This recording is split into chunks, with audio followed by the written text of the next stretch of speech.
2026 சட்டமன்ற தேர்தலுக்கான பரப்புரையை ராமநாதபுரத்திலிருந்து தொடங்கிவிட்டதாக துணை முதலமைச்சர் உதயநிதி ஸ்டாலின் தெரிவித்துள்ளார். ராமநாதபுரம் மாவட்டம் குஞ்சார் வலசையில் திமுக நிர்வாகியின் இல்ல திருமண விழாவில் துணை முதலமைச்சர் உதயநிதி ஸ்டாலின் கலந்து கொண்டு மணமக்களை வாழ்த்தினார். தொடர்ந்து நிகழ்ச்சியில் பேசிய அவர், தகுதியுள்ள மகளிர் அனைவருக்கும் அடுத்த 3 மாதங்களில் மகளிர் உரிமை தொகை வழங்கப்படும் என்று தெரிவித்தார். தமிழ்நாட்டின் பெயரை மாற்ற வேண்டும் என்று சொன்னவர் ஆளுநர் என்றும், அவரை கண்டித்து ஒரு முறையாவது எடப்பாடி பழனிசாமி அறிக்கை வெளியிட்டுள்ளாரா என்றும் கேள்வி எழுப்பினார். மத்திய பட்ஜெட்டில் தமிழ்நாட்டின் பெயர் புறக்கணிக்கப்பட்டிருப்பதை போன்று தமிழ்நாட்டு மக்கள் பாஜக என்ற பெயரை தவிர்க்க வேண்டும் என்றும் கேட்டுக்கொண்டார்.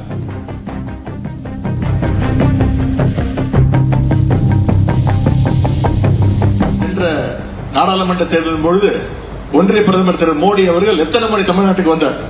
கிட்டத்தட்ட தேர்தல் பிரச்சாரத்துக்காக 8 முறை வந்தார். தேர்தலுக்கு முன்பு கன்னியாகுமரியில் இருக்கக்கூடிய போய் தவம்லாம் செஞ்சார், உங்களுக்கு தெரியும், தியானம்லாம் பண்ணார்.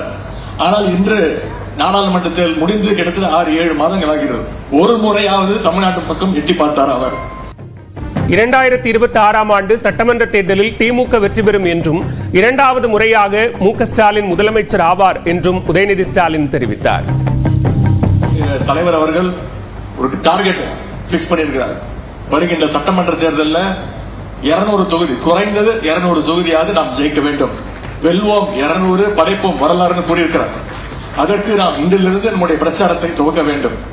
சென்ற நாடாளுமன்ற தேர்தல் இதே ராமநாதபுரத்தில் தான் என்னுடைய தேர்தல் பிரச்சாரத்தை அந்த நவாஸ்கனி அவர்களுக்கு வாக்கு கேட்டு நான் துவங்கினேன். 40க்கு 40 வெற்றி பெற்றோம். அதே போல இன்றைக்கு இந்த தேர்தல் பிரச்சாரத்தை, சட்டமன்றத்துக்கான தேர்தல் பிரச்சாரத்தை இதே ராமநாதபுரம் மாவட்டத்தில் இன்று நான் துவங்கி இருக்கின்றேன் என்று நீங்கள் நினைத்துக் கொள்ளலாம்.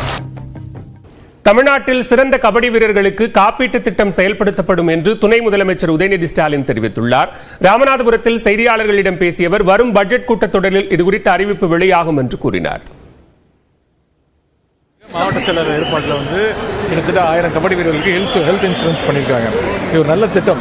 கிட்டத்தட்ட ஒரு 1250 ரூபா கட்டிட்டு அவங்க ஏதாவது ஃப்ராக்சரு இல்லை ஏதாவது மெடிக்கல் இன்சூரன்ஸ் தேவைப்படும் போது கிட்டத்தட்ட 1.5 லட்சம் ரூபா வரைக்கும் கிளைம் பண்ணுறதுக்கான திட்டம். இது ஒரு நல்ல திட்டம். அதை நான் டீட்டெயில்ஸ் வாங்கியிருக்கிறேன். நாளைக்கு கண்டிப்பாக நான் அரசு அதிகாரியோடையும் முதலமைச்சரோடையும் டிஸ்கஸ் பண்ணிட்டு அதை மிகச்சிறந்த கபடி வீரர்களுக்கு இந்த ஹெல்த் இன்சூரன்ஸ் திட்டத்தை விரிவுபடுத்துறதுக்கான முயற்சிகளில் ஈடுபடும். எல்லா கேம்ஸுக்கும் பண்ண முடியாதுங்க. கபடி எந்த கேமில் அதிகமாக இன்ஜுரி ஆகிறாங்களோ அவங்களுக்கு பண்ணுறதுக்கு திட்டங்கள் இருக்கு. விரைவில் அதை அறிவிப்பாங்க.